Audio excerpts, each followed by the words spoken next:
ਉਸ ਤੋਂ ਅਗਲੇ ਸ਼ਲੋਕ ਦਾ ਪਾਠ ਔਰ ਵਿਚਾਰ ਸਤਿਗੁਰੂ ਜੀ ਮਿਹਰ ਕਰਨਗੇ। ਕਬੀਰ ਮੇਰੀ ਬੁੱਧ ਕੋ ਜਮ ਨਾ ਕਰੈ ਤਿਸਕਾਰ, ਜਿਨੇ ਜਮੁਆ ਸਿਰਜਿਆ ਸੋ ਜਪਿਆ ਪਰਵਦਗਾਰ।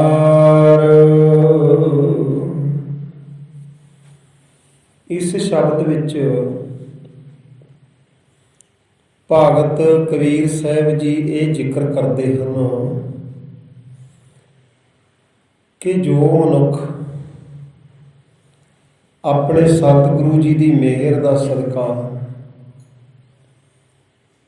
ਆਪਣੀ ਬੁੱਧ ਨੂੰ, ਆਪਣੇ ਮਨ ਨੂੰ ਪਰਮਾਤਮਾ ਨਾਲ ਜੋੜ ਦਿੰਦਾ ਹੈ, ਉਹਨੂੰ ਜਮ ਪਕੜ ਨਹੀਂ ਸਕਦੇ, ਉਹਨੂੰ ਜਮ ਲਿਜਾ ਨਹੀਂ ਸਕਦੇ ਔਰ ਉਹਨੂੰ ਜਮ ਲੋਚਦੇ ਨਹੀਂ। ਦੇਖੋ, ਜਿਹੜਾ ਜਮਾਂ ਦਾ ਲਿਜਾਣਾ, ਧਰਮਰਾਜ ਦੇ ਪੇਸ਼ ਕਰਨਾ, ਇਹ ਮਰਨ ਤੋਂ ਬਾਅਦ ਦੀ ਗੱਲ ਹੈ। ਪਰ ਉਸ ਤੋਂ ਪਹਿਲਾਂ ਜਿਹੜਾ ਜ਼ਿਕਰ ਜ਼ਿਆਦਾ ਜਿੱਧਰ ਇਸ਼ਾਰਾ ਕਰ ਰਹੇ ਹੈ ਭਗਤ ਕਬੀਰ ਸਾਹਿਬ ਜੀ, ਉਹ ਹੈ ਤਿਸਕਾਰ। ਤਿਸਕਾਰ ਦਾ ਭਾਵ ਹੈ ਲੋਚਣਾ, ਖਿੱਚ ਕਰਨੀ, ਉਹਦੇ ਬਲ ਨੂੰ ਜਾਣਾ। ਹਰ ਜੀਵ ਜਦੋਂ ਵੀ ਕੋਈ ਜਨਮ ਲੈ ਲੈਂਦਾ, ਜਦੋਂ ਵੀ ਜੀਵ ਦੀ ਸਿਰਜਣਾ ਹੋ ਜਾਂਦੀ ਹੈ, ਉਸ ਤੋਂ ਬਾਅਦ ਉਹਦੀ ਮੌਤ ਦਾ ਸਮਾਂ ਨੇੜੇ ਆਉਣਾ ਸ਼ੁਰੂ ਹੋ ਜਾਂਦਾ ਹੈ। ਮੰਨ ਲਓ ਵੀ ਕਿਸੇ ਨੂੰ ਭਾਵੇਂ 100 ਸਾਲ ਦੀ ਉਮਰ ਮਿਲੀ ਹੋਵੇ, ਤੇ ਜਦੋਂ ਉਹਦੀ ਸਿਰਜਣਾ ਹੋ ਗਈ, ਮਾਤਾ ਦੇ ਪੇਟ ਤੋਂ ਸ਼ੁਰੂ ਹੋ ਜਾਂਦੀ ਹੈ ਸਿਰਜਣਾ। ਜਦੋਂ ਉਹਦੀ ਸਿਰਜਣਾ ਹੋ ਗਈ, ਉਦੋਂ ਤੋਂ ਉਹਦੇ ਮਿੰਟ ਘਟਣ ਲੱਗ ਜਾਂਦੇ ਨੇ, ਅੱਗੇ ਅੱਗੇ ਬਸ ਘਟਦਾ ਹੀ ਜਾਂਦਾ ਹੈ। ਇਹਦਾ ਮਤਲਬ ਇਹ ਹੋਇਆ ਕਿ ਮਾਰਨ ਵਾਲੀ ਸ਼ਕਤੀ ਉਹਦੇ ਨੇੜੇ ਹੁੰਦੀ ਜਾਂਦੀ ਹੈ। ਆਖੋ ਸਤਿਨਾਮ। ਉਹਦੀ ਜੀਵ ਦੀ ਲੋਚਾ ਕਰਦੀ ਹੈ, ਉਹ ਜੀਵ ਦੀ ਖਿੱਚ ਕਰਦੀ ਹੈ, ਜਿਹਨੂੰ ਆਪਾਂ ਇਹ ਵੀ ਕਹਿੰਦੇ ਹਾਂ, ਗੁਰਬਾਣੀ ਦੇ ਮੁਤਾਬਕ ਇਹੀ ਕਹਿੰਦੇ ਹਾਂ ਕਿ ਕਾਲ ਉਹਦੇ ਸਿਰ 'ਤੇ ਖੜਾ ਹੁੰਦਾ ਹੈ, ਮੌਤ ਉਹਦੇ ਸਿਰ 'ਤੇ ਖੜੀ ਹੁੰਦੀ ਹੈ, ਜਮ ਉਸ ਨੂੰ ਵੇਖ ਕੇ ਹੱਸ ਰਹੇ ਹੈ। ਇਹ ਸਭ ਕੁਝ ਕੀ ਹੈ? ਜਮਾਂ ਦੀ ਲੋਚਾ, ਜਮਾਂ ਦੀ ਖਿੱਚ। ਉਹ ਇੱਕ ਜਿਹੜਾ ਮਹਿਕਮਾ ਵਾਹਿਗੁਰੂ ਪਰਮਾਤਮਾ ਨੇ ਬਣਾਇਆ ਆਪ, ਧਰਮਰਾਜ, ਜਿੱਥੇ ਸੱਚੋ ਹੀ ਸੱਚ ਨਿਬੜੈ। ਵਾਹਿਗੁਰੂ ਜੀ ਨੇ ਉਹਦੀ ਡਿਊਟੀ ਲਾਈ ਹੈ ਧਰਮਰਾਜ ਦੀ ਵੀ, ਤਾਂ ਸੱਚ ਸੱਚ ਨਿਬੜਦਾ ਹੈ। ਆਖੋ ਸਤਿਨਾਮ। ਉੱਥੇ ਬਾਤ ਘਾਟ ਨਹੀਂ ਹੁੰਦੀ, ਉੱਥੇ ਸਿਫਾਰਿਸ਼ ਨਹੀਂ ਚੱਲਦੀ, ਉੱਥੇ ਮਿੰਨਤ ਵੀ ਨਹੀਂ ਚੱਲਦੀ। ਇਹ ਵੀ ਯਾਦ ਰੱਖਣਾ, ਮਿੰਨਤ ਦਾ ਇੱਥੇ ਟਾਈਮ ਹੈਗਾ। ਜੇ ਸਤਿਗੁਰ ਅੱਗੇ ਮਿੰਨਤ ਕਰ ਸਕਦੇ ਆ ਨਾ, ਬੇਨਤੀ ਦਾ ਇੱਥੇ ਟਾਈਮ ਹੈਗਾ, ਅੱਗੇ ਤੇਰੀ ਕਿਸੇ ਨੇ ਬਾਤ ਨਹੀਂ ਪੁੱਛਣੀ। ਆਖੋ ਸਤਿਨਾਮ। ਜੀਵ ਵੱਲ ਜਮ ਤਿਸਕਾਰ ਕਰ ਰਹੇ। ਤਿਸਕਾਰ ਦਾ ਅਰਥ ਸਮਝ ਗਏ ਨਾ, ਖਿੱਚ ਕਰ ਰਹੇ ਹੈ, ਤੇ ਹਰ ਜੀਵ ਵੱਲ ਕਰ ਰਹੇ ਹੈ। ਕਰੋੜਾਂ ਚੋਂ ਇੱਕ ਦਾ ਜੀ ਹੁੰਦਾ ਹੈ ਜਿਹਦੇ ਵੱਲ ਜਮ ਤਿਸਕਾਰ ਨਹੀਂ ਕਰਦੇ। ਆਖੋ ਸਤਿਨਾਮ। ਗੁਰਬਾਣੀ 'ਚ ਤਾਂ ਇੱਥੋਂ ਤੱਕ ਵੀ ਜ਼ਿਕਰ ਆਉਂਦੇ ਹੈ ਕਿ ਉਹ ਫਿਰ ਜਿਹੜੇ ਰੱਬ ਦੇ ਭਗਤ ਹੋ ਜਾਂਦੇ ਨੇ, ਗੁਰੂ ਦੇ ਸਿੱਖ ਬਣ ਜਾਂਦੇ ਨੇ, ਉਹਨਾਂ ਨੂੰ ਜਮ ਫਿਰ ਨਮਸਕਾਰ ਵੀ ਕਰਦੇ ਹੈ। ਆਖੋ ਸਤਿਨਾਮ। ਮੈਂ ਆਪ ਜੀ ਨੂੰ ਬਹੁਤ ਵਾਰ ਬੇਨਤੀ ਕੀਤੀ ਹੈ, ਫਿਰ ਦੁਬਾਰਾ ਰਿਪੀਟ ਕਰ ਰਿਹਾ। ਦੋ ਰਾਹ ਨੇ ਜਾਣ ਦੇ। ਦੇਖੋ, ਸੰਸਾਰ ਤੇ ਆਉਣ ਦੇ ਵੀ ਦੋ ਕਾਰਨ ਨੇ, ਰਸਤਾ ਇੱਕੋ ਹੀ ਹੈ ਸਭ ਦੇ ਆਉਣ ਦਾ। ਸਭ ਦੇ ਆਉਣ ਦਾ ਤਰੀਕਾ ਸੰਸਾਰ ਤੇ ਇੱਕੋ ਹੀ ਹੈ ਸਾਰੇ ਮਨੁੱਖਾਂ ਦੇ ਆਉਣ ਦਾ, ਪਰ ਕਾਰਨ ਦੋ ਨੇ। ਨੋਟ ਕਰੋ ਪਹਿਲਾਂ। ਇੱਕ ਕਾਰਨ ਹੈ ਜੀਵ ਆਪਦੇ ਪਿਛਲੇ ਕੀਤੇ ਕਰਮਾਂ ਨੂੰ ਭੋਗਣ ਵਾਸਤੇ ਆਉਂਦਾ ਹੈ, ਤੇ ਮਨੁੱਖਾ ਜੂਨ ਹੈ ਇਹਦੇ ਵਿੱਚ ਜਦੋਂ ਆਉਂਦਾ ਹੈ ਨਾਲ ਅੱਗੇ ਕਰਮ ਬਣਾਉਣ ਵਾਸਤੇ ਆਉਂਦਾ ਹੈ। ਆਖੋ ਸਤਿਨਾਮ। ਕਰਮ ਬੀਜਣ ਵਾਸਤੇ ਆਉਂਦਾ। ਸਮਝ ਗਏ ਨੇ ਜੀ? ਫਿਰ ਰਿਪੀਟ ਕਰ ਰਿਹਾ। ਇੱਕ ਇਸ ਕਾਰਨ ਕਰਕੇ ਸਾਡਾ ਮਨੁੱਖਾਂ ਦਾ ਜਨਮ ਹੁੰਦਾ ਹੈ ਕਿ ਮੈਂ ਪਿਛਲੇ ਆਪਦੇ ਕੀਤੇ ਕਰਮ ਭੋਗਾਂਗਾ ਤੇ ਅਗਲੇ ਸਿਰਜਾਂਗਾ। ਆਖੋ ਸਤਿਨਾਮ। ਇੱਕ ਕਾਰਨ। ਦੂਜਾ ਕਾਰਨ ਹੁੰਦਾ ਹੈ, ਉਹ ਵੀ ਕਰੋੜਾਂ ਚੋਂ ਇੱਕ ਅੱਧਾ ਹੁੰਦਾ ਹੈ। ਉਹ ਸੰਸਾਰ ਨੂੰ ਤਾਰਨ ਵਾਸਤੇ ਆਉਂਦੇ, ਆਪਦੇ ਕਰਮਾਂ ਕਰਕੇ ਨਹੀਂ ਆਉਂਦੇ। ਆਖੋ ਸਤਿਨਾਮ। ਸੰਸਾਰ ਨੂੰ ਤਾਰਨ ਵਾਸਤੇ ਉਹ ਰੱਬੀ ਜੀਵ ਸੰਸਾਰ ਨੂੰ ਸਿੱਧੇ ਰਸਤੇ ਤੇ ਲਾਉਣ ਵਾਸਤੇ ਉਹ ਰਸਤਾ ਤਾਂ ਕਈ ਵਾਰੀ ਪਰਮਾਤਮਾ ਵੀ ਅਪਣਾ ਲੈਂਦਾ ਹੈ। ਆਖੋ ਸਤਿਨਾਮ। ਰੱਬ ਵੀ ਅਪਣਾ ਲੈਂਦਾ, ਰੱਬ ਵੀ ਜਨਮ ਲੈ ਲੈਂਦਾ ਹੈ। ਜਦੋਂ ਗੁਰੂ ਨਾਨਕ ਦੇਵ ਸਿੰਘ ਮਹਾਰਾਜ ਜੀ ਨੇ ਜਨਮ ਲਿਆ ਤਾਂ ਕੀ ਉਹ ਕਰਮ ਭੋਗਣ ਵਾਸਤੇ ਆਉਂਦੇ ਆ? ਕੀ ਉਹ ਆਪਦੇ ਚੰਗੇ ਕਰਮ ਬੀਜਣ ਵਾਸਤੇ ਜਾਂ ਮਾੜੇ ਕਰਮ ਬੀਜਣ ਵਾਸਤੇ ਜੀਵ ਆਏਗਾ? ਅਸਲ ਵਿੱਚ ਜੀਵ ਦਾ ਸਰੂਪ ਬਣ ਕੇ ਆਇਆ ਹੈ। ਉਹ ਪ੍ਰਮਾਤਮਾ ਜਗ ਨੂੰ ਤਾਰਨ ਵਾਸਤੇ ਆਇਆ ਹੈ। ਆਖੋ ਸਤਿਨਾਮ। ਉਹਦੇ ਜਨਮ ਨੂੰ ਆਪਣੇ ਜਨਮ ਨਾਲ ਥੋੜ੍ਹੇ ਜੋੜਾਂਗੇ ਜੀ। ਹੁਣ ਚੱਕ ਕੇ ਮੇਰੇ ਵਰਗੇ ਦੇ ਜਨਮ ਦਿਨ ਮਨਾਏ ਜਾਂਦੇ ਨੇ। ਸਿੱਖਾਂ ਨੂੰ ਵੀ ਨਹੀਂ ਪਤਾ ਹੈਗਾ, ਕਿਉਂਕਿ ਅਸੀਂ ਨਾ ਗੁਰਮਤਿ ਬੁੱਧ ਤੋਂ ਤਾਂ ਕਰੋਹਾਂ ਦੂਰ ਚਲੇ ਗਏ। ਰੋਜ਼ ਆਉਂਦਾ ਫਲਾਣੇ ਬਾਬੇ ਦਾ ਜਨਮ ਅੱਜ, ਫਲਾਣੇ ਭਾਈ ਸਾਹਿਬ ਦਾ ਜਨਮ ਅੱਜ। ਰੋਜ਼ ਤੁਹਾਡਾ ਨਹੀਂ ਕਸੂਰ, ਸਾਡੀ ਗੱਲ ਕਰਦੇ, ਸਾਡੇ ਮਹਿਕਮੇ ਦੀ, ਪ੍ਰਚਾਰਕ ਮਹਿਕਮੇ ਦੀ, ਕਿਉਂਕਿ ਸਾਨੂੰ ਪਤਾ ਨਹੀਂ। ਆਮ ਮਨੁੱਖ ਦੇ ਜਨਮ ਦੀ ਕੀ ਖੁਸ਼ੀ ਹੈ ਗੁਰਮਤਿ ਦੇ ਅਨੁਸਾਰ? ਕੁਛ ਵੀ ਨਹੀਂ। ਮੈਂ ਤਾਂ ਕਹੀ ਜਾਂਦਾ ਵੀ ਜਦੋਂ ਜਨਮ ਲੈਣੇ ਦਿਨ ਘਟਨੇ ਸ਼ੁਰੂ ਹੋ ਗਏ, ਮੌਤ ਨੇੜੇ ਆ ਰਹੀ ਹੈ। ਹਰ ਸਾਲ 1 ਸਾਲ ਘਟ ਜਾਂਦਾ, ਇਹਨਾਂ ਨੂੰ ਖੁਸ਼ੀਆਂ ਹੋਈਆਂ ਪਈਆਂ। ਆਖੋ ਸਤਿਨਾਮ। ਅੰਦਰੋਂ ਅੰਦਰੀ ਤਾਂ ਇਹ ਡਰੀ ਜਾਂਦਾ ਹੈ ਵੀ ਇੰਨੇ ਸਾਲਾਂ ਦਾ ਹੋ ਗਿਆ। ਘੱਟ ਦੱਸਣ ਦੀ ਕੋਸ਼ਿਸ਼ ਕਰਦਾ ਹੈ ਵੀ ਇੰਨੇ ਸਾਲਾਂ ਦਾ ਹੋ ਗਿਆ, ਭਾਵ ਕਿਤੇ ਬੁੜਾ ਨਾ, ਮੈਨੂੰ ਕੋਈ ਬੁੜਾ ਨਾ ਕਹਿਣ ਲੱਗ ਜੇ, ਮੇਰੀ ਕਿਤੇ ਮੌਤ ਨੇੜੇ ਨਾ ਆ ਜੇ। ਅੰਦਰੋਂ ਅੰਦਰ ਤਾਂ ਐਂ ਡਰਦਾ ਹੈ। ਉੱਤੋਂ ਹਰ ਸਾਲ ਵੀ ਲੋਕਾਂ 'ਚ ਵਿਖਾਵਾ ਕਰਨ ਵਾਸਤੇ ਆਪਦਾ ਜਨਮ ਦਿਨ ਮਨਾਉਂਦਾ ਹੈ। ਆਖੋ ਸਤਿਨਾਮ। ਵੀ ਲੋਕਾਂ ਨੂੰ ਫਿਰ ਪਤਾ ਨਹੀਂ ਲੱਗੂਗਾ ਵੀ 1 ਸਾਲ ਹੋਰ ਵੱਡਾ ਹੋ ਗਿਆ, 1 ਸਾਲ ਹੋਰ ਵੱਡਾ ਹੋ ਗਿਆ, 1 ਸਾਲ ਹੋਰ ਵੱਡਾ ਹੋ ਗਿਆ ਉਮਰ 'ਚ। ਅਤੇ ਉਹ ਜਵਾਂ ਨੂੰ ਪਤਾ ਨਹੀਂ ਇਸ ਗੱਲ ਦਾ ਵੀ ਇਹਦਾ 1 ਸਾਲ ਹੋਰ ਘੱਟ ਗਿਆ, 1 ਹੋਰ ਘੱਟ ਗਿਆ, 1 ਹੋਰ ਘੱਟ ਗਿਆ। ਆਖੋ ਸਤਿਨਾਮ। ਇਹ 'ਚ ਖੁਸ਼ੀ ਵਾਲੀ ਕਿਹੜੀ ਗੱਲ ਹੈ ਦੱਸੋ? ਕੀ ਖੁਸ਼ੀ ਵਾਲੀ ਗੱਲ ਹੈ? ਟਾਈਮ ਹੈ, ਟਾਈਮ ਲੰਘੀ ਜਾਂਦਾ, ਸਾਲ ਨੇ ਆਉਣਾ ਹੀ ਹੈ। ਪਲ ਟੱਪ ਜਾਂਦਾ, ਮਿੰਟ ਟੱਪ ਜਾਂਦਾ, ਮਿੰਟ ਟੱਪ ਜਾਂਦੇ, ਘੰਟਾ ਟੱਪ ਜਾਂਦਾ, ਘੰਟਾ ਟੱਪ ਜਾਂਦਾ, ਦਿਨ ਟੱਪ ਜਾਂਦਾ, ਦਿਨ ਟੱਪ ਜਾਂਦਾ, 24 ਘੰਟੇ ਟੱਪ ਜਾਂਦੇ, 24 ਘੰਟੇ ਟੱਪਦੇ, ਹਫ਼ਤਾ ਟੱਪ ਜਾਂਦਾ, ਹਫ਼ਤੇ ਤੋਂ ਬਾਅਦ ਮਹੀਨਾ ਟੱਪ ਜਾਂਦਾ, ਮਹੀਨੇ ਤੋਂ ਬਾਅਦ ਸਾਲ ਟੱਪ ਜਾਂਦਾ ਹੈ। ਆਖੋ ਸਤਿਨਾਮ। ਫਿਰ ਸਾਡਾ ਜਨਮ ਦਿਨ ਆ ਜਾਂਦਾ। ਵਿਸਵੇ ਜਿਸੀਆਂ ਘੜੀਆਂ ਪਹਿਰਾਂ, ਥਿੱਤੀ ਵਾਰੀ ਮਾਹੋ ਹੋਆ। ਐਂ ਹੋ ਰਿਹਾ ਸਾਰਾ ਕੁਛ। ਇਸ ਕਾਰਨ ਕਰਕੇ ਜਿਹੜਾ ਆਮ ਜੀਵ ਦਾ ਜਨਮ ਹੈ ਇਹ ਇੱਕ ਦੁੱਖ ਹੈ। ਜਨਮ ਤੇ ਮਰਨ ਦੋਨੇ ਦੁੱਖ ਹੁੰਦੇ ਨੇ। ਆਖੋ ਸਤਿਨਾਮ।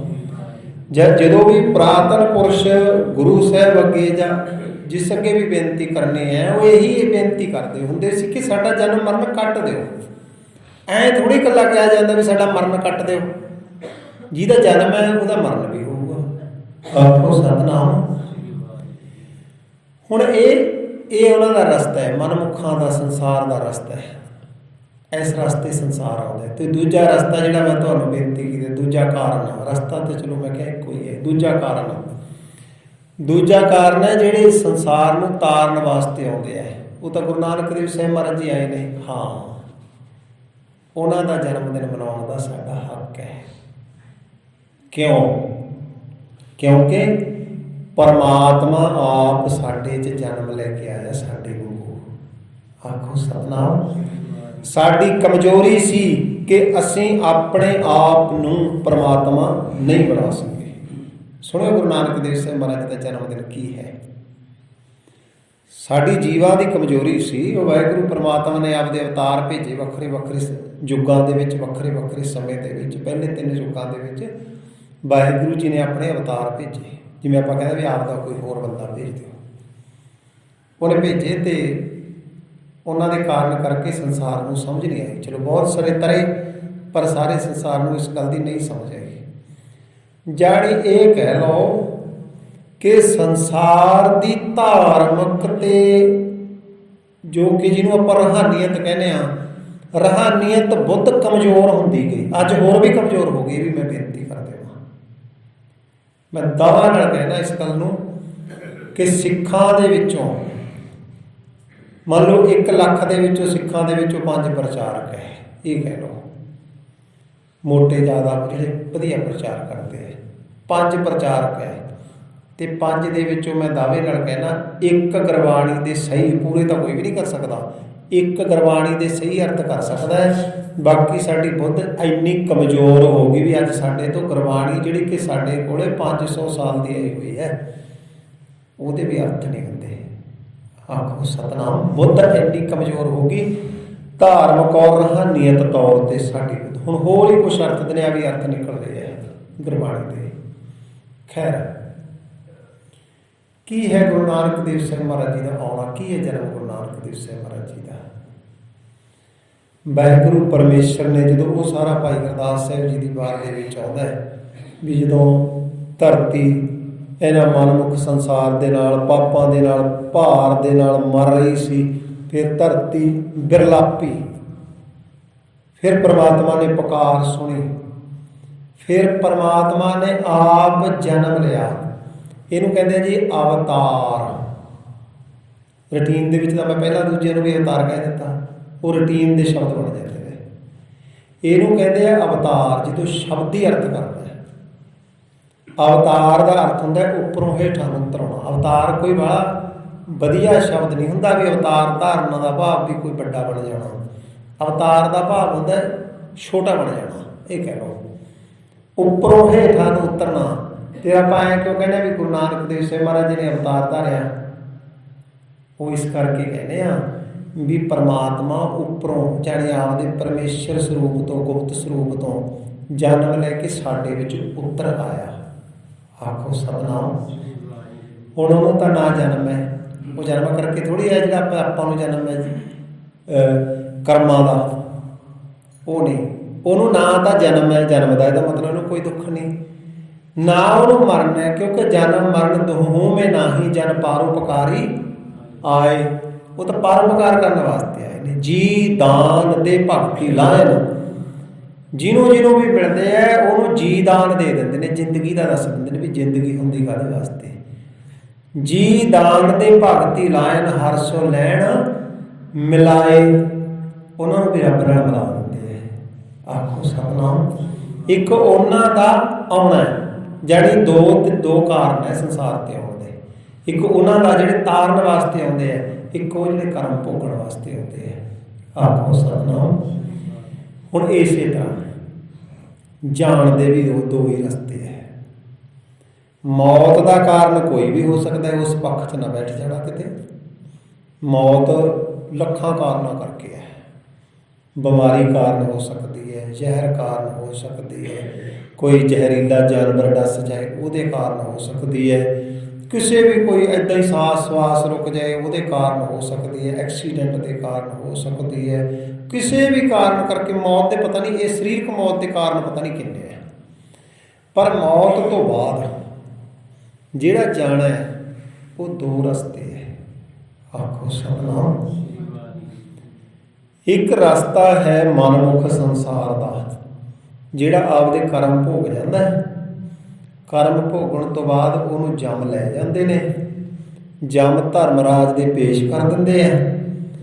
ਉਹ ਆਪਦੇ ਪੁੰਨਾਂ ਤੇ ਪਾਪਾਂ ਦੇ ਮੁਤਾਬਕ ਅੱਗੇ ਫੇਰ ਜਨਮ ਲੈਂਦਾ ਹੈ, ਜਾਂ ਆਪੇ ਕਿਸੇ ਹੋਰ ਰਸਤੇ ਵਿੱਚ ਜਾ ਕੇ ਉਹਨਾਂ ਨੂੰ ਭੋਗਦਾ ਹੈ। ਆਖੋ ਸਤਨਾਮ। ਕਿਤੇ ਵੀ ਜਾ ਕੇ ਭੋਗਦਾ ਹੈ। ਪਰਮਾਤਮਾ ਉਹਨੂੰ ਧਰਮਰਾਜ ਉਹਨੂੰ ਕਿੱਥੇ ਲਾਵੇ, ਇਹ ਅੱਗੇ ਉਹਦੇ ਕਰਮ ਨੇ। ਕੋਈ ਜਾਨਵਰ ਬਣਾ ਸਕਦਾ, ਮਨੁੱਖ ਬਣਾ ਸਕਦਾ ਹੈ, ਉੱਦਾਂ ਵੀ ਰੱਖ ਸਕਦਾ ਹੈ, ਕੁਛ ਵੀ ਕਰ ਸਕਦਾ ਹੈ। ਇਹ ਉਹਦੇ ਕਰਮ ਨੇ। ਆਪਾਂ ਕਹਿੰਦੇ ਉਹਦੇ ਕਰਮ। ਹੁਣ ਇਹਦਾ ਮਤਲਬ ਹੈ ਧਰਮ ਤਾਂ ਇਹਦੇ 'ਚ ਆਇਆ ਹੀ ਨਹੀਂ। ਆਖੋ ਸਤਨਾਮ। ਬਰੀਕ ਪੁਆਇੰਟ ਹੈ ਜੀ, ਸਮਝਣ ਦੀ ਕੋਸ਼ਿਸ਼ ਕਰੋ। ਮੈਂ ਬਹੁਤ ਨੂੰ ਕੋਸ਼ਿਸ਼ ਕਰਦਾ ਨਾ, ਪਰ ਬਹੁਤ ਘੱਟ ਦੀ ਗੱਲ ਸਮਝ ਵਿੱਚ ਆਉਂਦੀ ਹੈ।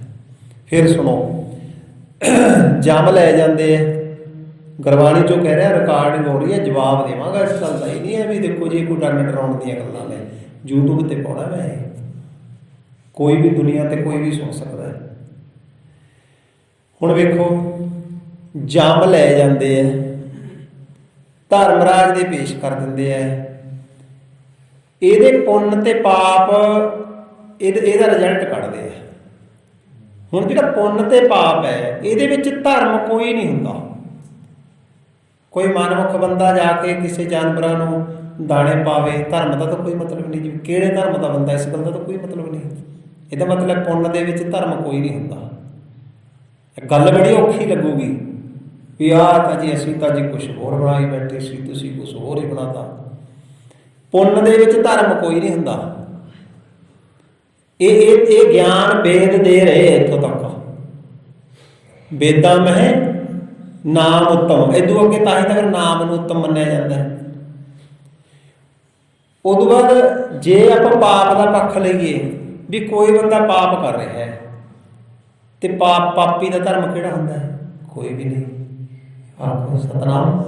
ਇਹਦਾ ਮਤਲਬ ਪੁੰਨੀ ਤੇ ਪਾਪੀ ਦਾ ਧਰਮ ਨਹੀਂ ਹੁੰਦਾ। ਮੈਂ ਫਿਰ ਵਾਰ-ਵਾਰ ਕਹਿ ਰਿਹਾ ਵੀ ਇਹ ਮੈਨੂੰ ਬਹੁਤ ਔਖਾ ਲੱਗੂਗਾ ਗੱਲ ਜਿਹੜੀ ਮੈਂ ਕਹਿ ਰਿਹਾ। ਪੁੰਨੀ ਤੇ ਪਾਪੀ ਦਾ ਕੋਈ ਧਰਮ ਨਹੀਂ ਹੁੰਦਾ। ਅਸੀਂ ਹਜੇ ਵੀ ਪੁੰਨ ਤੇ ਪਾਪ ਦੇ ਚੱਕਰ 'ਚ ਉਲਝੇ ਪਏ ਹਾਂ। ਆਖੋ ਸਤਨਾਮ। ਨਾ ਹੀ ਪੁੰਨ ਪਾਪ ਖਾਤਰ, ਜੇ ਤੁਸੀਂ ਪੁੰਨ ਪਾਪ ਹੀ ਅਪਣਾਉਣਾ ਤਾਂ ਫਿਰ ਧਰਮ ਦੀ ਲੋੜ ਨਹੀਂ ਹੈਗੀ। ਮੈਂ ਦਾਅਵੇ ਨਾਲ ਕਹਿਣਾ, ਗੁਰੂ ਕਾ ਸਿੱਖ ਹੋ ਕੇ, ਗੁਰੂ ਕਾ ਚੌਕੀਦਾਰ ਹੋ ਕੇ ਤੁਸੀਂ ਪੁੰਨ ਕਰੋ, ਕੋਈ ਪਰਵਾਹ ਨਾ ਕਰੋ, ਤੁਹਾਡਾ ਪੁੰਨ ਤੁਹਾਨੂੰ ਮਿਲੂਗਾ। ਭਾਵੇਂ ਤੁਸੀਂ ਕਿਸੇ ਗੁਰੂ ਦੇ ਨਹੀਂ, ਕਿਸੇ ਦੇ ਧਰਮ ਦੇ ਨਹੀਂ, ਤੁਹਾਡਾ ਪੁੰਨ ਤੁਹਾਨੂੰ ਮਿਲੂਗਾ ਤਾਂ ਧਰਮ ਰਾਜ ਦਾ ਕੰਮ ਆਪ ਹੀ ਕਰ ਦੂਗਾ। ਆਖੋ ਸਤਨਾਮ। ਉਹ ਤਾਂ ਕੰਪਿਊਟਰ ਹੈ, ਉਹਨੇ ਤਾਂ ਚਾੜ ਹੀ ਦੇਣਾ, ਉਹਦਾ ਐਡਾ ਕੀ ਹੈ ਇਸ ਕੰਮ ਵਾਸਤੇ। ਹੁਣ ਇਹਦਾ ਮਤਲਬ ਹੈ ਵੀ ਇਸ ਦੇ ਵਿੱਚ ਧਰਮ ਦਾ ਕੋਈ ਮਾਮਲਾ ਨਹੀਂ, ਗੁਰੂ ਦਾ ਕੋਈ ਮਾਮਲਾ ਨਹੀਂ। ਇੱਕ ਇਹ ਸੰਸਾਰ ਦਾ ਰਸਤਾ ਹੈ। ਇਸ ਰਸਤੇ ਸੰਸਾਰ ਜਾਂਦਾ ਹੈ, ਆਪਦੇ ਕੀਤੇ ਕਰਮ ਭੋਗਦਾ। ਕਰ ਕਰਨਾ ਲਿਖ ਲੈ ਜਾਓ, ਆਪੇ ਬੀਜ ਆਪੇ ਹੀ ਖਾਓ। ਜਾਓ, ਤੁਹਾਡਾ ਹੀ ਕੰਮ ਹੈ ਇਹ, ਆਪੇ ਬੀਜੋ ਆਪਦਾ ਖਾਓ। ਇਹ ਉਹ ਮਹਿਕਮਾ ਹੈ, ਇੱਧਰ ਜਾਓ ਜਿਹਨੇ ਜਾਣਾ ਹੈ। ਦੂਜਾ ਹੈ ਜੀ ਜਿਹਦੀ ਗੱਲ ਅੱਜ ਭਗਤ ਕਬੀਰ ਸਾਹਿਬ ਜੀ ਕਰ ਰਹੇ ਨੇ। ਕਹਿੰਦੇ ਜਿੱਥੇ ਆ ਗਿਆ ਧਰਮ, ਉੱਥੇ ਪਹਿਲਾਂ ਆਏਗਾ ਸਤਿਗੁਰ। ਇਹ ਨੋਟ ਕਰ ਲਓ, ਸਤਿਗੁਰ ਤੋਂ ਬਿਨਾਂ ਧਰਮ ਨਹੀਂ ਹੋ ਸਕਦਾ। ਆਖੋ ਸਤਿਨਾਮ। ਇਹ ਇਸ ਪਾਸੇ ਦੇ ਵਿੱਚ ਜੇ ਕੋਈ ਬਿਨਾਂ ਸਤਿਗੁਰ ਤੋਂ ਐਂਟਰ ਕਰਨ ਦੀ ਕੋਸ਼ਿਸ਼ ਕਰੇ ਤਾਂ ਉਹਨੂੰ ਬੜੀਆਂ ਲਾਹਣਤਾਂ ਪੈਂਦੀਆਂ। ਕਿਵੇਂ ਤੂੰ ਇੱਧਰ ਕਿਵੇਂ ਆ ਗਿਆ, ਤੂੰ ਧਰਮੀ ਕਿਵੇਂ ਬਣ ਗਿਆ ਸਤਿਗੁਰੂ ਤੋਂ ਬਿਨਾਂ ਹੀ। ਆਖੋ ਸਤਨਾਮ।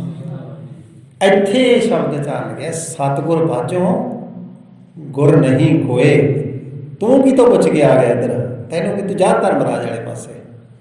ਜੇ ਪੁੰਨ ਪਾਪ ਵਾਲੇ ਚੱਕਰਾਂ 'ਚ ਜਾ ਉੱਧਰ, ਉਹ ਮਹਿਕਮਾ ਤੇਰਾ।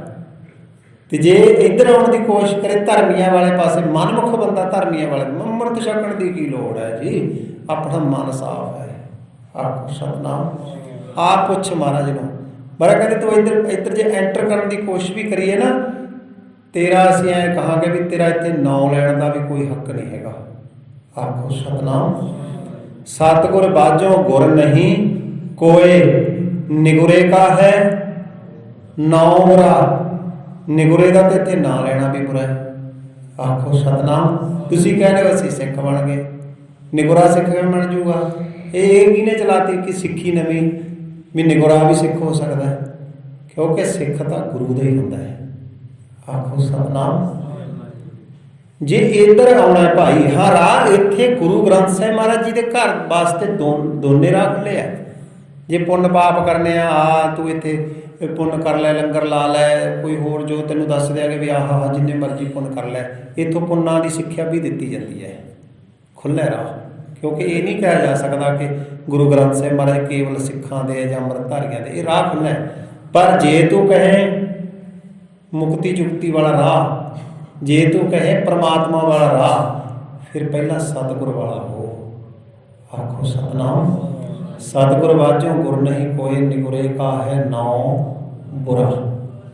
ਚਲੋ ਹੁਣ ਇਹ ਆ ਗਿਆ ਇਸ ਐਂਟਰੀ ਦੇ ਵਿੱਚ, ਧਰਮ ਦੀ ਐਂਟਰੀ ਹੋ ਗਈ। ਜਦੋਂ ਤੁਸੀਂ ਆਪਣੇ ਸਿੱਖ ਧਰਮ ਦੇ ਮੁਤਾਬਕ ਅੱਜ ਦੇ ਟਾਈਮ ਵਿੱਚ ਮੈਂ ਕਹਾਂ ਵੀ ਜਿੱਦੇ ਤੁਸੀਂ ਅੰਮ੍ਰਿਤ ਛਕ ਲਿਆ, ਆਪਾਂ ਅੰਮ੍ਰਿਤ ਛਕ ਲਿਆ, ਉਸ ਦਿਨ ਸਾਡੀ ਧਰਮ ਦੇ ਵਿੱਚ ਐਂਟਰੀ ਹੋ ਗਈ। ਨਹੀਂ ਤਾਂ ਅਸੀਂ ਬਾਹਰੋਂ ਸਪੋਰਟ ਕਰ ਰਹੇ ਹਾਂ, ਜਿਵੇਂ ਸਰਕਾਰਾਂ ਨਹੀਂ ਹੁੰਦੀਆਂ ਵੀ ਅਸੀਂ ਤਾਂ ਜੀ ਵਿੱਚੋਂ ਸਰਕਾਰ 'ਚ ਤਾਂ ਨਹੀਂ ਹੁੰਦੇ, ਪਰ ਜੇ ਤੁਹਾਡੇ MP ਘੱਟ ਹੈ ਅਸੀਂ ਬਾਹਰੋਂ ਸਪੋਰਟ ਕਰ ਰਹੇ ਹਾਂ। ਜਦ ਤੱਕ ਅਸੀਂ ਅੰਮ੍ਰਿਤ ਨਹੀਂ ਛਕਦੇ, ਭਾਵੇਂ ਸਾਡਾ ਸਿੱਖਾਂ ਦੇ ਘਰ ਵਿੱਚ ਜਨਮ ਹੈ, ਅਸੀਂ ਧਰਮ ਦੀ ਬਾਹਰੋਂ ਸਪੋਰਟ ਕਰ ਰਹੇ ਹਾਂ, ਧਰਮ ਦੇ ਵਿੱਚ ਨਹੀਂ ਆਏ। ਆਖੋ ਸਤਨਾਮ। ਉਹ ਕਾਰਨ ਕਰਕੇ ਵੀ ਤਾਂ ਹੀ ਨਹੀਂ ਆਉਂਦੇ ਹੁੰਦੇ। ਉਹ ਕਹਿੰਦੇ ਵੀ ਜਦੋਂ ਤੁਸੀਂ ਸਰਕਾਰ ਚਲਾਓਗੇ ਵੀ ਆ ਜਿਹੜੇ ਤੁਹਾਡੇ ਵਾਲੇ ਅਸੂਲ ਹੈ ਇਹ ਅਸੀਂ ਅਪਣਾ ਨਹੀਂ ਸਕਦੇ, ਸਾਡੀ ਤੁਹਾਡੇ ਨਾਲ ਉਡੀ ਨਹੀਂ ਬਣਦੀ। ਇਸੇ ਕਾਰਨ ਕਰਕੇ ਮਨੁੱਖ ਦੀ ਮਾਨਸਿਕ ਚਲਾਕੀ ਹੈ ਇਹ।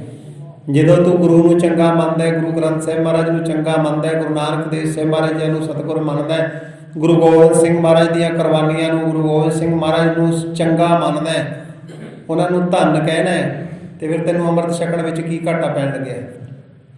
ਬਾਹਰੋਂ ਸਪੋਰਟ ਕਾਹਤੋਂ ਕਰਦਾ? ਇਕੱਲੀ ਅੰਦਰ ਐਂਟਰ ਕਿਉਂ ਨਹੀਂ ਹੁੰਦਾ? ਕਿਉਂਕਿ ਮਾਨਸਿਕ ਚਲਾਕੀ ਹੈ ਵੀ ਜਿਹੜੀ ਐਡੀ ਵੱਡੀ ਗੱਲ ਹੈ, ਆਪਾਂ ਇਹਦੇ ਵਿੱਚ ਐਵੇਂ ਆਉਣਾ ਨਹੀਂ ਹੈਗਾ। ਆਖੋ ਸਤਿਨਾਮ। ਯਾਦ ਰੱਖੀ, ਜਿੰਨਾ ਚਿਰ ਆਉਂਦਾ ਨਹੀਂ, ਜਿੰਨਾ ਚਿਰ ਉਸ ਜਹਾਜ਼ ਵਿੱਚ, ਉਸ ਗੱਡੀ ਵਿੱਚ ਚੜ੍ਹਦਾ ਨਹੀਂ, ਉਹਨਾਂ ਚਿਰ ਸਫ਼ਰ ਦੀਆਂ ਗੱਲਾਂ ਕਰਨ ਦਾ ਵੀ ਕੋਈ ਫਾਇਦਾ ਨਹੀਂ। ਆਖੋ ਸਤਿਨਾਮ।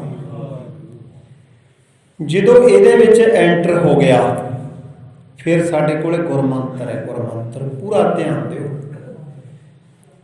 ਕੀ ਹੈ ਸਾਰੀ ਕਹਾਣੀ। ਫਿਰ ਸਾਡੇ ਕੋਲ ਗੁਰਮੰਤਰ ਆ ਗਿਆ। ਵਾਹਿਗੁਰੂ ਗੁਰਮੰਤਰ ਹੈ, ਜਪ ਹੋਮੈ ਕੋਈ, ਜਾਣੀ ਇੱਕ ਸ਼ਬਦ ਆ ਗਿਆ ਸਾਡੇ ਕੋਲੇ। ਸ਼ਬਦ ਦਾ ਫਿਰ ਅਸੀਂ ਜਾਪ ਕਰਿਆ, ਫਿਰ ਅਸੀਂ ਉਸ ਰਸਤੇ ਵੱਲ ਜਾ ਰਹੇ ਹਾਂ ਜਿਹੜਾ ਪਰਮਾਤਮਾ ਵੱਲ ਜਾ ਰਿਹਾ ਹੈ। ਆਖੋ ਸਤਿਨਾਮ। ਧਰਮ ਰਾਜ ਵਾਲਾ ਰਸਤਾ ਉਹ ਨਹੀਂ, ਉਹ ਸਾਡਾ ਕੋਈ ਰਸਤਾ ਨਹੀਂ ਹੈਗਾ। ਅਸੀਂ ਕੋਈ ਧਰਮ ਰਾਜ 'ਤੇ ਨਹੀਂ ਜਾਣਾ ਹੈਗਾ, ਉਹ ਵੱਖਰਾ ਹੁਕਮ ਹੈ। ਹੁਣ ਤਾਂ ਵਾਹਿਗੁਰੂ ਨਾਮ ਜਹਾਜ਼ ਹੈ, ਅਸੀਂ ਤਾਂ ਇਹਦੇ 'ਚ ਚੜ੍ਹ ਗਏ। ਜਦੋਂ ਇਹਦੇ 'ਚ ਚੜ੍ਹ ਗਏ, ਇਹਦੇ ਵੱਲ ਫਿਰ ਜੇ ਕੋਈ ਤੱਕੇਗਾ ਤਾਂ ਉਹਨੂੰ, ਜੇ ਕੋਈ ਜਮ ਤੱਕੇਗਾ ਇਸ ਰਸਤੇ ਵੱਲ, ਉਹਨੂੰ ਫਿਰ ਗੁਰੂ ਨਾਨਕ ਦੇਵ ਸਾਹਿਬ ਮਹਾਰਾਜ ਜੀ ਨੇ ਕਿਹਾ ਵੀ ਧਰਮਰਾਜ ਗੱਲ ਸੁਣ ਲੈ, ਤੂੰ ਆਪਦੇ ਜਮਾਂ ਨੂੰ ਇਹ ਗੱਲ ਕਹਿ ਦੇ ਵੀ ਮੇਰੇ ਬੰਦੇ ਵੱਲ ਕੋਈ ਤੱਕੇ ਨਾ। ਕਿਉਂਕਿ ਆ ਸੁਣਿਓ ਪਹਿਲਾਂ ਬੇਨਤੀ, ਗੁਰੂ ਨਾਨਕ ਦੇਵ ਸਾਹਿਬ ਮਹਾਰਾਜ ਜੀ ਰੱਬ ਹੈ, ਆਪ ਨਾਰਾਇਣ ਕਲਾਧਾਰ ਜਗ ਮਹਿ ਪਰਵਰਿਓ। ਗੁਰੂ ਨਾਨਕ ਦੇਵ ਸਾਹਿਬ ਮਹਾਰਾਜ ਜੀ ਰੱਬ ਹੈ। ਮੈਂ ਬਿਲਕੁਲ ਤੁਹਾਨੂੰ ਭਗਤ ਕਬੀਰ ਸਾਹਿਬ ਜੀ ਦੇ ਸ਼ਲੋਕ ਨਾਲ ਕੰਪੈਰੀਜ਼ਨ ਕਰਕੇ ਦੇਵਾਂਗਾ। ਗੁਰੂ ਨਾਨਕ ਦੇਵ ਸਾਹਿਬ ਮਹਾਰਾਜ ਜੀ ਆਪ ਰੱਬ ਹੈ, ਔਰ ਧਰਮਰਾਜ ਕਿਹਨੇ ਬਣਾਇਆ? ਰੱਬ ਨੇ। ਹੁਣ ਸਾਰਾ ਜੋ ਵੀ ਕੁਝ ਬਣਿਆ ਸਭ ਰੱਬ ਦਾ ਬਣਾਇਆ ਹੋਇਆ ਹੈ। ਧਰਮਰਾਜ ਰੱਬ ਦੇ ਥੱਲੇ ਹੈ, ਰੱਬ ਦਾ ਬਣਾਇਆ ਹੋਇਆ ਹੈ, ਤੇ ਜਮ ਧਰਮਰਾਜ ਤੋਂ ਵੀ ਅੱਗੇ ਛੋਟੇ ਹੈ। ਹੁਣ ਦਾ ਮਤਲਬ ਹੈ ਕਿ ਗੁਰੂ ਨਾਨਕ ਦੇਵ ਸਾਹਿਬ ਮਹਾਰਾਜ ਜੀ ਰੱਬ ਹੈ, ਵੀ ਧਰਮਰਾਜ ਗੁਰੂ ਨਾਨਕ ਦੇਵ ਸਾਹਿਬ ਮਹਾਰਾਜ ਜੀ ਤੋਂ ਛੋਟਾ ਹੈ। ਆਖੋ ਸਤਿਨਾਮ। ਉਹਨਾਂ ਦੇ ਅੰਡਰ ਆ ਗਿਆ, ਉਹਨਾਂ ਦੇ ਥੱਲੇ ਆ ਗਿਆ ਗੁਰੂ ਨਾਨਕ ਦੇਵ ਸਾਹਿਬ ਮਹਾਰਾਜ ਜੀ ਦੇ, ਤੇ ਅੱਗੇ ਜਮ ਉਸ ਤੋਂ ਵੀ ਥੱਲੇ ਆ ਗਏ। ਇਸੇ ਕਾਰਨ ਕਰਕੇ ਸਾਡਾ ਸਤਿਗੁਰ ਕੋਈ ਧਰਮਰਾਜ ਦੀਆਂ ਮਿੰਨਤਾਂ ਨਹੀਂ ਕਰਦਾ ਵੀ ਜੇ ਮੇਰਾ ਸਿੱਖ ਆ ਗਿਆ ਇੱਥੇ ਤਾਂ ਉਹਨੂੰ ਉਹਦੇ ਪੁੰਨ ਵਧਾ ਦੀ, ਉਹਦੇ ਪਾਪ ਕੱਟ ਦੀ। ਐਂ ਕੋਈ ਮਿੰਨਤਾਂ ਨਹੀਂ ਕਰਦਾ, ਕੋਈ ਮਿੰਨਤਾਂ ਨਹੀਂ ਕਰਦਾ, ਕਿਉਂਕਿ ਮੇਰਾ ਗੁਰੂ ਨਾਨਕ ਰੱਬ ਹੈ, ਧਰਮਰਾਜ ਨੂੰ ਬਣਾਉਣ ਵਾਲਾ ਹੈ, ਉਹਨੂੰ ਚੈਲੰਜ ਕਰਦਾ ਹੈ। ਆਖੋ ਸਤਿਨਾਮ। ਉਹਨੂੰ ਤਾੜਨਾ ਕਰਦਾ ਹੈ। ਜੈ ਸਾਧੂ ਗੋਬਿੰਦ ਭਜਨ, ਗੁਰੂ ਨਾਨਕ ਦੇਵ ਸਾਹਿਬ ਮਹਾਰਾਜ ਜੀ, ਜੈ ਸਾਧੂ ਗੋਬਿੰਦ ਭਜਨ, ਜਿਹੜੇ ਮੇਰੇ ਸਾਧੂ ਰੱਬ ਦਾ ਭਜਨ ਕਰਦੇ ਆ, ਵਾਹਿਗੁਰੂ ਦਾ ਜਾਪ ਕਰਦੇ ਆ, ਕੀਰਤਨ ਨਾਨਕ ਨੀਤ, ਕੀਰਤੀ ਕਰਦੇ ਰੱਬ ਦੀ। ਕੀਰਤਨ ਨਾਨਕ ਨੀਤ, ਕੀਰਤੀ ਦਾ ਭਾਵ ਹੁੰਦਾ ਗੁਣ ਗਾਉਣਾ, ਜਿਹੜੇ ਰੱਬ ਦੇ ਗੁਣ ਗਾਉਂਦੇ ਆ। ਕੀਰਤਨ ਨਾਨਕ ਨੀਤ ਨਾ ਹੋ ਦਾ ਭਾਵ ਉਹ ਤੇਰੇ ਜਾਵਾਂ, ਨਾ ਹੋ ਨਾ ਤੂੰ, ਕਿਉਂਕਿ ਸੰਬੋਧਨ ਕਰ ਰਹੇ ਨੇ ਧਰਮਰਾਜ ਨੂੰ। ਇੱਥੇ ਤੂੰ ਦਾ ਭਾਵ ਹੈ ਧਰਮਰਾਜ ਤੇਰੀ ਗੱਲ ਹੈ। ਨਾ ਹੋ ਨਾ ਤੂੰ, ਅਣੈ ਛੁਟੈ, ਨਹੀਂ ਛੁੱਟਣਗੇ, ਨਿਕਟ ਨਾ ਜਾਈਓ ਦੂਤ। ਤੇਰੇ ਜਮਾਂ ਨੂੰ ਕਹਿੰਦੇ ਜੇ ਮੇਰੇ ਭਗਤਾਂ ਵਾਲੇ ਰਸਤੇ ਤੇ ਆਏ ਆ, ਮੈਂ ਖੜਾ ਨਹੀਂ ਛੱਡਣਾ। ਆਖੋ ਸਤਿਨਾਮ। ਇਹ ਸਤਿਗੁਰ ਦਾ ਰਸਤਾ ਹੈ, ਇਹ ਸਤਿਗੁਰ ਦੀ ਬਾਟ ਹੈ।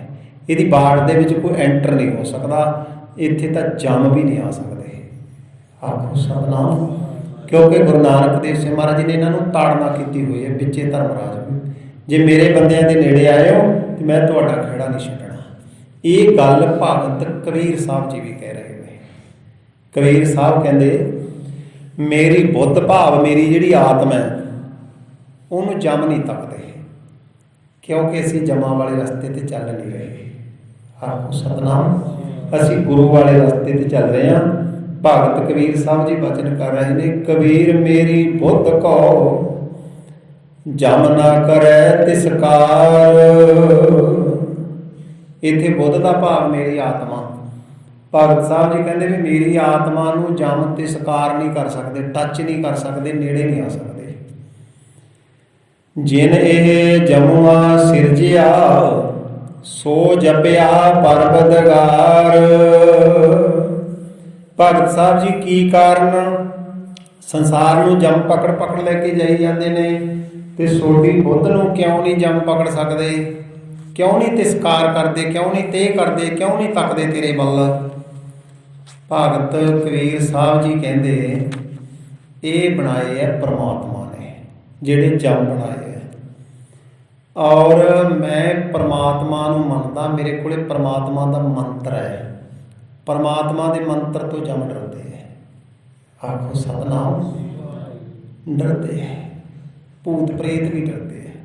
ਚਲੋ ਉਹ ਕਿਹੜੇ ਤਰੀਕੇ ਨਾਲ ਕਿਹਨੂੰ ਭੂਤ ਪ੍ਰੇਤ ਮੰਨਦੀ ਹੈ ਦੁਨੀਆ, ਸਾਡੇ ਵਿਦਵਾਨ ਕਿਹਨੂੰ ਭੂਤ ਪ੍ਰੇਤ ਮੰਨਦੇ, ਮੈਂ ਉਸ ਗੱਲ ਵੱਲ, ਪਰ ਗੁਰਬਾਣੀ ਦੇ ਵਿੱਚ ਜ਼ਿਕਰ ਆਉਂਦੇ ਆ। ਉਹ ਮੈਂ ਬਾਅਦ ਵਿੱਚ ਬੇਨਤੀ ਕਰਦਾ। ਇੱਕ ਹੋਰ ਹਵਾਲਾ ਦੇ ਦੇਵਾਂ ਗੁਰਬਾਣੀ ਦਾ ਪਹਿਲਾਂ।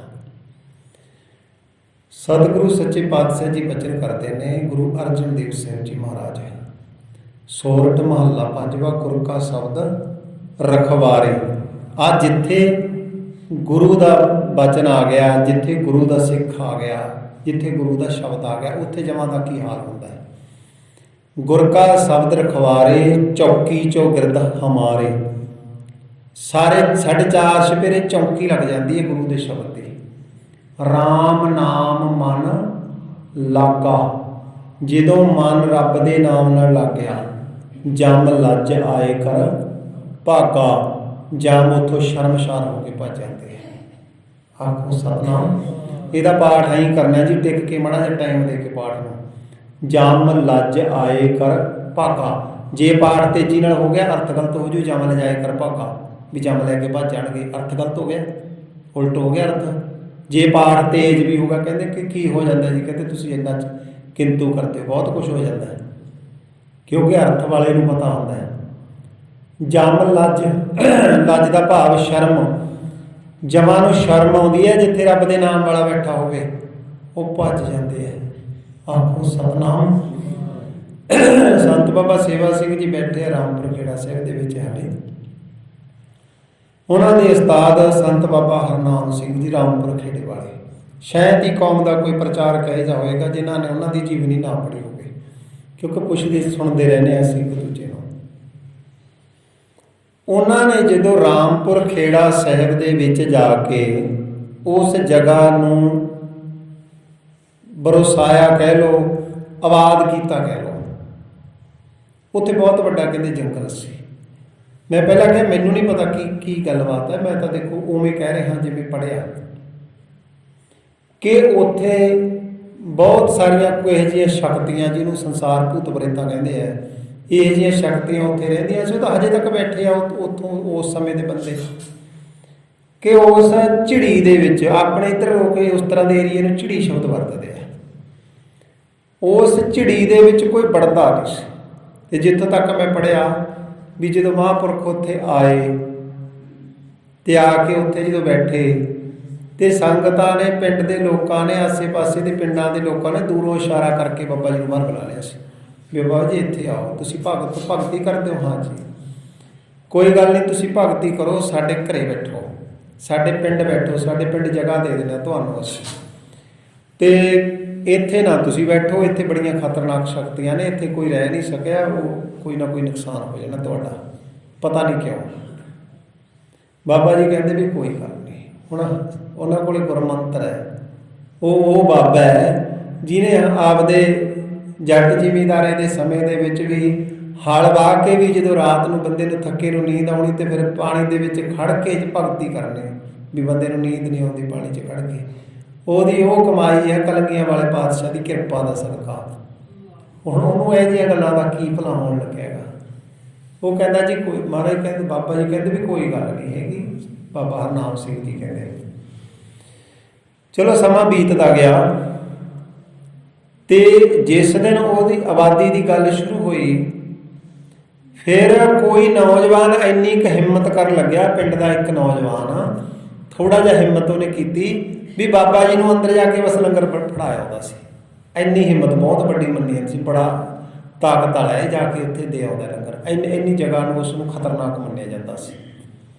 ਫਿਰ ਚਲੋ ਹੌਲੀ ਹੌਲੀ ਉਹ ਆਬਾਦੀ ਹੋਣੀ ਸ਼ੁਰੂ ਹੋ ਗਈ। ਇੱਕ ਦਿਨ ਸੰਤ ਬਾਬਾ ਹਰਨਾਮ ਸਿੰਘ ਜੀ ਸ਼ਾਮ ਨੂੰ ਰਹਿਰਾਸ ਦੇ ਸਮੇਂ ਉਸ ਝਿੜੀ ਦੇ ਵਿੱਚ, ਫਿਰ ਉਹਨੇ ਥੋੜ੍ਹਾ ਜਿਹਾ ਥਾਂ ਉੱਥੇ ਕੱਟ ਵੱਢ ਕੇ ਦਰਖਤਾਂ ਨੂੰ ਥੋੜ੍ਹਾ ਜਿਹਾ ਥਾਂ ਬਣਾ ਲਿਆ ਸੀ। ਉੱਥੇ ਸ਼ਾਮ ਨੂੰ ਰਹਿਰਾਸ ਦਾ ਸਮਾਂ ਮੰਜਾ ਡਾਹੀ ਬੈਠੇ ਸੀ ਤੇ ਇੱਦਾਂ ਜਦੋਂ ਬੈਠੇ ਚੌਂਕੜਾ ਲਾ ਕੇ ਭਗਤੀ ਕਰਦੇ ਸੀ, ਪਾਠ ਬਾਣੀ ਦਾ ਪਾਠ ਕਰਦੇ ਸੀ। ਤੇ ਉਹਨਾਂ ਲਿਖਿਆ ਸੰਤ ਬਾਬਾ ਹਰਨਾਮ ਸਿੰਘ, ਜਵਾਬ ਤੁਸੀਂ ਉਹਨਾਂ ਤੋਂ, ਸੰਤ ਬਾਬਾ ਸੇਵਾ ਸਿੰਘ ਜੀ ਨੇ ਲਿਖਿਆ, ਮੈਂ ਅਸੀਂ ਗੱਲ ਕਰਕੇ ਆਏ ਸੀ। ਜੇ ਤੁਹਾਨੂੰ ਇੱਦੋਂ ਅੱਗੇ ਕੋਈ ਜਵਾਬ ਲੈਣਾ ਫਿਰ ਉਹਨਾਂ ਤੋਂ ਲੈ ਲਿਓ। ਉਹਨਾਂ ਨੇ ਲਿਖਿਆ ਵੀ ਬਾਬਾ ਜੀ ਦੇ ਮੰਜੇ ਦੇ ਆਸੇ ਪਾਸੇ 4 ਛਪੇਰੇ, ਕੋਈ ਰੂਹਾਂ ਕੋਈ ਸ਼ਕਤੀਆਂ ਇਕੱਠੀਆਂ ਹੋ ਗਈਆਂ, ਜਿਨ੍ਹਾਂ ਦੇ ਕਿਸੇ ਨੇ ਕਿਹੋ ਜਿਹਾ ਰੂਪ ਬਣਾਇਆ ਹੋਇਆ ਡਰਾਉਣਾ, ਕਿਸੇ ਨੇ ਕਿਹੋ ਜਿਹਾ ਡਰਾਉਣਾ ਰੂਪ ਬਣਾਇਆ ਹੋਇਆ। 4 ਛਪੇਰੇ ਇਕੱਠੇ ਹੋ ਗਏ। ਮੈਂ ਗੱਲ ਗੁਰਮੰਤਰ ਦੀ ਸ਼ਕਤੀ ਦੀ ਕਰ ਰਿਹਾ, ਕਿਉਂਕਿ ਭਗਤ ਕਬੀਰ ਸਾਹਿਬ ਜੀ ਕਹਿ ਰਹੇ ਨੇ, ਗੁਰੂ ਨਾਨਕ ਦੇਵ ਸਾਹਿਬ ਮਹਾਰਾਜ ਜੀ ਕਹਿ ਰਹੇ ਨੇ, ਗੁਰੂ ਅਰਜਨ ਦੇਵ ਸਾਹਿਬ ਮਹਾਰਾਜ ਜੀ ਕਹਿ ਰਹੇ ਨੇ। ਮੈਂ 3 ਸਾਡੇ ਗੁਰੂ ਸਾਹਿਬਾਨ, ਸਾਡੇ ਭਗਤ ਸਾਹਿਬਾਨਾਂ ਦੀ ਬਾਣੀ ਦਾ ਹਵਾਲਾ ਦੇ ਕੇ ਜ਼ਿਕਰ ਕਰ ਰਿਹਾ, ਕੱਚੀ ਗੱਲ ਨਹੀਂ ਕਰ ਰਿਹਾ। ਉਹ ਜਦੋਂ ਰੂਹਾਂ ਇਕੱਠੀਆਂ ਹੋ ਗਈਆਂ 4 ਛਪੇਰੇ, ਉਹਨਾਂ ਨੇ ਬਾਬਾ ਜੀ ਨੂੰ ਡਰਾਉਣਾ ਸ਼ੁਰੂ ਕੀਤਾ। ਬਾਬਾ ਜੀ ਨੇ ਉਹਨਾਂ ਨਾਲ ਗੱਲ ਕੀਤੀ। ਉਹ ਕਹਿੰਦੇ ਵੀ ਤੁਸੀਂ ਇੱਥੋਂ ਚਲੇ ਜਾਓ, ਅਸੀਂ ਤੁਹਾਨੂੰ ਕੁਛ ਨਹੀਂ ਕਹਿੰਦੇ, ਪਰ ਅਸੀਂ ਇੱਥੇ ਕਿਸੇ ਨੂੰ ਰਹਿਣ ਨਹੀਂ ਦਿੱਤਾ। ਬਾਬਾ ਜੀ ਨੇ ਸਿਆਣੇ ਤਰੀਕੇ ਨਾਲ ਗੱਲ ਵੀ ਕੀਤੀ ਰਾਜੀ ਬੰਦੇ ਦੀ, ਵੀ ਤੁਸੀਂ ਇੱਧਰ ਰਹਿ ਲਓ, ਮੈਂ ਇੱਧਰ ਰਹਿ ਲੈਣਾ। ਉਹ ਕਹਿੰਦੇ ਨਾ ਜੀ, ਐ ਨਹੀਂ, ਅਸੀਂ ਤਾਂ ਇੱਥੇ ਰਹਿਣ ਹੀ ਨਹੀਂ ਦਿੰਦੇ। ਜਾਣੀ ਜਦੋਂ ਉਹਨਾਂ ਨੇ ਡਰਾਉਣ ਦੀ ਤੇ ਬਾਬਾ ਜੀ ਤੇ ਹਮਲਾ ਕਰਨ ਦੀ ਕੋਸ਼ਿਸ਼ ਕੀਤੀ, 4 ਛਪੇਰੇ ਮੰਜੇ ਦੇ ਹੋ ਕੇ, ਬਾਬਾ ਜੀ ਨੇ ਕਹਿਤਾ ਵਾਹਿਗੁਰੂ, ਆਖੋ ਸਤਿਨਾਮ। ਬਾਬਾ ਜੀ ਨੇ ਵਾਹਿਗੁਰੂ ਕਹਿਤਾ ਤੇ ਉੱਥੇ ਲਿਖਿਆ ਪਿਛਾਂਹ ਡਿੱਗ ਪਏ, ਸਾਰੇ ਪਿਛਾਂਹ ਨੂੰ ਡਿੱਗ ਪਏ। ਉਹ ਫੇਰ ਉੱਠ ਕੇ ਜਿਵੇਂ ਸੰਭਲਦਾ ਹੁੰਦਾ ਬੰਦਾ, ਬਾਬਾ ਜੀ ਨੇ ਫੇਰ ਕਹਿਤਾ ਵਾਹਿਗੁਰੂ, ਆਖੋ ਸਤਿਨਾਮ। ਫੇਰ ਤਾਂ ਬਸ ਪਿਛਾਂਹ ਡਿੱਗ ਪਏ, ਮੁੜ ਕੇ ਅੱਜ ਤੱਕ ਨਹੀਂ ਆਏ। ਉਹ ਰਾਮਪੁਰ ਖੇੜਾ ਵਸੀ ਜਾਂਦਾ ਹੈ, ਆਖੋ ਸਤਿਨਾਮ। ਅੱਜ ਵਸੀ ਜਾਂਦਾ, ਜਾ ਕੇ ਦਰਸ਼ਨ ਕਰ ਸਕਦੇ ਹੋ ਹੁਸ਼ਿਆਰਪੁਰ ਜ਼ਿਲ੍ਹੇ 'ਚ। ਇਸ ਕਾਰਨ ਕਰਕੇ ਭਗਤ ਕਬੀਰ ਸਾਹਿਬ ਜੀ ਨੇ ਵੀ ਇਸ ਗੱਲ ਤੇ ਦਿੱਤਾ ਵੀ ਇਹ ਜਿਹੜਾ ਸਾਡਾ ਪਾਸਾ ਆ ਗਿਆ ਨਾ, ਜਦੋਂ ਧਰਮ ਵਾਲਾ ਪਾਸਾ ਆ ਗਿਆ, ਫਿਰ ਇੱਥੇ ਜੰਮ ਵੀ ਨਹੀਂ ਖੜਦੇ। ਆਖੋ ਸਤਿਨਾਮ। ਇਹ ਪਾਰਟ ਹੈ। ਮੈਂ ਇੰਨਾ ਟਾਈਮ ਲਾ ਕੇ ਇਸ ਗੱਲ ਨੂੰ ਵਿਖਿਆਨ ਕਿਉਂ ਕੀਤਾ, ਕਿਉਂਕਿ ਜੇ ਮੈਂ ਐਂ ਕਹਿ ਕੇ ਲੰਘ ਜਾਂਦਾ ਨਾ ਜੀ ਵੀ ਗੁਰਬਾਣੀ ਦੇ ਵਿੱਚ ਲਿਖਿਆ ਵੀ ਨਹੀਂ ਆਉਂਦੇ, ਉਹ ਇੱਕੋ ਗੱਲ ਕਹਿਣੀ ਸੀ ਆਮ ਸੰਸਾਰ ਨੇ ਵੀ ਦੇਖੋ ਜੀ ਇਹ ਡਰਾਉਣ ਦੀਆਂ ਗੱਲਾਂ ਨੇ, ਇਹ ਡਰਾਉਂਦੇ ਆ ਵੀ ਸ਼ਾਇਦ ਕਿਤੇ ਇਹਨਾਂ ਨੇ ਅੰਮ੍ਰਿਤ ਛਕਾਉਣਾ ਤਾਂ ਡਰਾਉਂਦੇ। ਨਹੀਂ ਨਹੀਂ, ਆਪਾਂ ਗੱਲ ਸਪਸ਼ਟ ਕਰ ਦਿੱਤੀ, ਬੰਦਾ ਧਰਮੀ ਹੋਣਾ ਚਾਹੀਦਾ ਹੈ। ਅਸੀਂ ਇੱਥੇ ਧਰਮ ਅਪਣਾਉਣ ਵਾਸਤੇ ਆਏ ਹਾਂ, ਸਾਨੂੰ ਮਨੁੱਖਾ ਜਨਮ ਮਿਲਿਆ। ਪੁੰਨ ਪਾਪ ਜੇ ਬੀਜਣ ਦੇ ਚੱਕਰ ਵਿੱਚ ਪੈ ਗਿਆ ਨਾ ਗੁਰਮੁਖੋ ਕੋਈ ਵੀ, ਫਿਰ ਇਹ ਗੱਲ ਯਾਦ ਰੱਖਣੀ, ਪੁੰਨ ਬੀਜ ਲਵੇਗਾ, ਧਰਮਰਾਜ ਦੇ ਪੇਸ਼ ਹੋਵੇਗਾ, ਪੁੰਨਾਂ ਦਾ ਫਲ ਮਿਲੂਗਾ। ਇਹ ਮੈਂ ਪਹਿਲਾਂ ਵੀ ਕਹਿ ਦਿੱਤਾ, ਪੁੰਨਾਂ ਦਾ ਫਲ ਮਿਲੂਗਾ, ਪਰ ਫਲ ਮੁੱਕ ਜਾਂਦੇ ਹੈ। ਆਖੋ ਸਤਿਨਾਮ। ਕਿਉਂਕਿ ਅੱਗੇ ਅੱਗੇ ਜਨਮ ਪੈ ਗਿਆ ਉਸ ਨੂੰ ਫਲ ਲੈਣ ਵਾਸਤੇ। ਹੁਣ 84 ਲੱਖ ਜੂਨ ਭੋਗਣੀ ਹੈ, ਕਿੰਨਾ ਚਿਰ ਫਲ ਚੱਲੂਗਾ ਤੁਹਾਡੇ ਪੁੰਨਾਂ ਦਾ? ਤੁਸੀਂ ਇੱਕ ਜਾਨਵਰ ਨੂੰ ਦਾਣੇ ਪਾਉਂਦੇ ਰਹੇ ਹੋ ਮਨੁੱਖ ਬਣ ਕੇ, ਤੇ ਅੱਗੇ ਆਪ ਪਤਾ ਨਹੀਂ ਕਿੰਨੇ ਜਾਨਵਰ ਬਣਨਾ ਹੈ। ਆਖੋ ਸਤਿਨਾਮ। ਫਿਰ ਮੁੱਕੂਗਾ ਨਹੀਂ ਜੀ ਉਹ।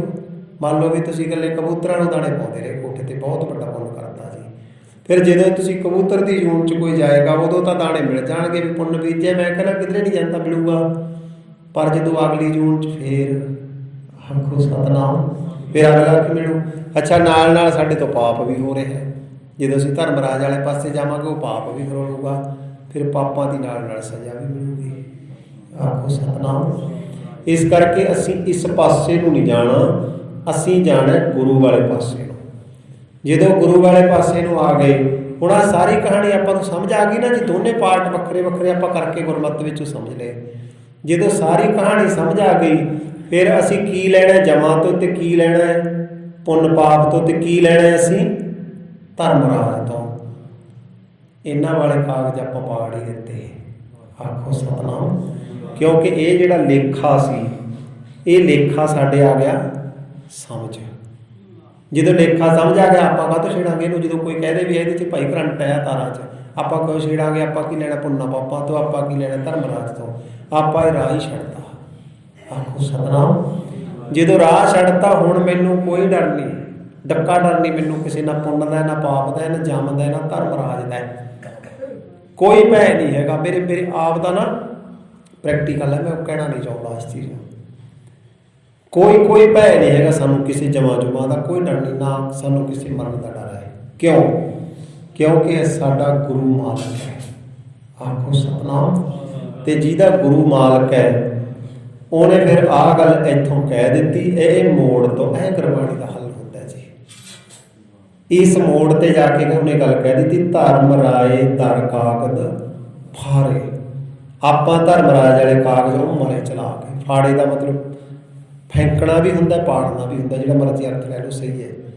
ਧਰਮ ਰਾਏ ਦਰ ਕਾਗਦ ਫਾਰੇ, ਜਨ ਨਾਨਕ ਲੇਖਾ ਸਮਝਾ। ਜਦੋਂ ਆਪਾਂ ਇਹ ਲੇਖਾ ਸਮਝ ਲਿਆ, ਆਖੋ ਸਤਨਾਮ। ਸਮਝ ਗਏ ਜੀ ਸਾਰੇ ਜਾਣੇ ਲੇਖਾ, ਵੀ ਲੇਖਾ ਕੀ ਹੁੰਦਾ। ਲੇਖਾ ਪੜ੍ਹਨਾ ਇਸੇ ਵਿੱਚ ਹੀ ਆਉਂਦਾ ਵੀ ਲੇਖਾ, ਤੂੰ ਲੇਖਾ ਕੀ ਪੜ੍ਹਿਆ। ਜਿਹੜਾ ਸ਼ਬਦ ਆਪਾਂ ਪੜ੍ਹਦੇ ਨਾ, ਸਤਿਗੁਰ ਵਾਝੋ ਗੁਰ ਨਹੀਂ ਕੋਈ ਨਹੀਂ ਗੁਰੇ ਕਾਹੇ ਨਾ ਉਪਰਾ, ਇਹਦੀ ਮੇਰਾ ਇੱਕ ਹਿੰਟ ਦਿੱਤਾ ਹੋਇਆ YouTube ਤੇ ਮੇਰੀ ਸਾਈਟ ਤੇ ਪਿਆ, ਜੇ ਕਿਸੇ ਨੇ ਸੁਣਨਾ ਹੋਵੇ। ਹੁਣ ਆਪਣੇ ਕੋਲ ਸਮਾਂ ਇਜਾਜ਼ਤ ਨਹੀਂ ਦਿੰਦਾ। ਇਹ ਲੇਖਾ ਕੀ ਹੈ ਇਹਦੀ ਸਾਈਡ ਉੱਥੇ ਮੈਂ ਪਾਇਆ ਹੋਇਆ ਹੈ, ਆ ਵੀ ਪਾਵਾਂਗਾ। ਸੋ ਇਸ ਕਾਰਨ ਕਰਕੇ ਇਹ ਲੇਖੇ ਨੂੰ ਅਸੀਂ ਸਮਝਣਾ ਹੈ, ਤੇ ਜਦੋਂ ਅਸੀਂ ਲੇਖੇ ਨੂੰ ਸਮਝ ਕੇ ਫਿਰ ਲੇਖੇ 'ਚ ਪੈਣਾ ਨਹੀਂ। ਜਾਣੀ ਜਿਹੜਾ ਕੰਮ ਗਲਤ ਲੱਗੇ ਬੰਦਾ ਉਹਨੂੰ ਸਿਆਣਾ ਛੱਡ ਦਿੰਦਾ ਹੈ। ਆਖੋ ਸਤਨਾਮ। ਛੱਡੋ ਪੁੰਨਾ ਪਾਪਾਂ ਦੀਆਂ ਗੱਲਾਂ, ਛੱਡੋ ਇਹ ਇੱਧਰ ਉੱਧਰ ਦੀਆਂ ਹੋਰ ਗੱਲਾਂ, ਗੁਰੂ ਵਾਲੇ ਹੋ। ਜਦੋਂ ਗੁਰੂ ਵਾਲੇ ਹੋਵਾਂਗੇ ਫਿਰ ਸਾਡਾ ਗੁਰੂ ਜ਼ਿੰਮੇਵਾਰ ਹੈ, ਸਾਡਾ ਗੁਰੂ ਮਾਲਕ ਹੈ। ਐਨ ਨਿਸ਼ਚਿੰਤ ਹੋ ਕੇ ਜੀਓ। ਕਿਉਂ? ਕਿਉਂਕਿ ਸਾਡਾ ਮਾਲਕ ਪਰਮਾਤਮਾ ਪਰਮੇਸ਼ਰ ਆਪੇ ਹੀ ਸਭ ਕੁਝ ਸੰਭਾਲੇਗਾ। ਹੋਈਆਂ ਭੁੱਲਾਂ ਦੀ ਖਿਮਾ। ਆਓ ਜੀ।